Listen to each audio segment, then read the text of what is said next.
Capital region ring road CRRR पर प्रधानमंत्री नरेंद्र मोदी को धन्यवाद जणाइछन्ति मुख्यमंत्री मोहन चरण माझी। मंगलवार news 18 Odia conclave rising Odisha 2025 रे मुख्य अतिथि भाव में जोगदे मुख्यमंत्री एही बृहत प्रकल्प राज्य सड़क भित्तिभूमि को वृद्धि करिबो बोली कहिसन्ति। बुधवार राज्य अतिथि भवन में आयोजित धन्यवाद कार्यक्रम में मुख्यमंत्री कहते कैपिटल रीजन रिंग रोड पर केंद्र सड़क परिवहन मंत्री नितिन गडकरी पाखरे आमे दाबी करथिलु। गत कैबिनेट रे याकु से मंजूरी देइचंती।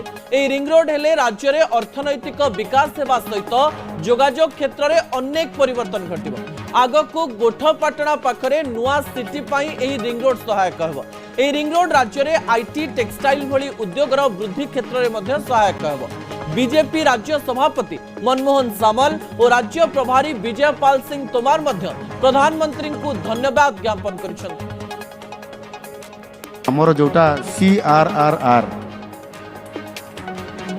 कैपिटल रीजन जो रिंग रोड आज कैबिनेट अप्रूवल करिछि। बड़ खबरटी आज न्यूज 18 8,000 कोटी रु अधिक टंकार आज कैबिनेट अप्रूवल आज हेछि हम पई। कैपिटल रीजन रिंग रोड जहाँ जोटा कि आमे दाबी करिथिलु पाखापाखि 111 किलोमीटर रास्ता हेबो।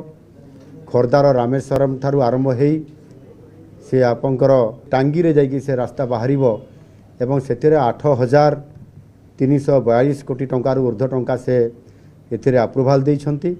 आ यह करबा द्वारा निश्चित भाव आगामी दिन में आईटी क्षेत्र में ओडिशा हब हेबा पई जाउची।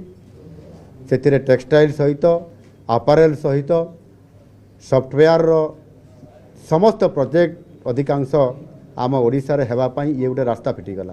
गडकरी को धन्यवाद देलु। जो बाईपास रोड करले प्रधानमंत्री को धन्यवाद देलु। केंद्र साहाय्य कला और केंद्र जंती ओडिशार विकास दिगरे दीपा दाखुवाला से आम आमर पूरा राज्य टीम स्टेट गवर्नमेंट आम राज्य सरकार और राज्य भारतीय जनता पार्टी समस्त तरफ धन्यवाद देली।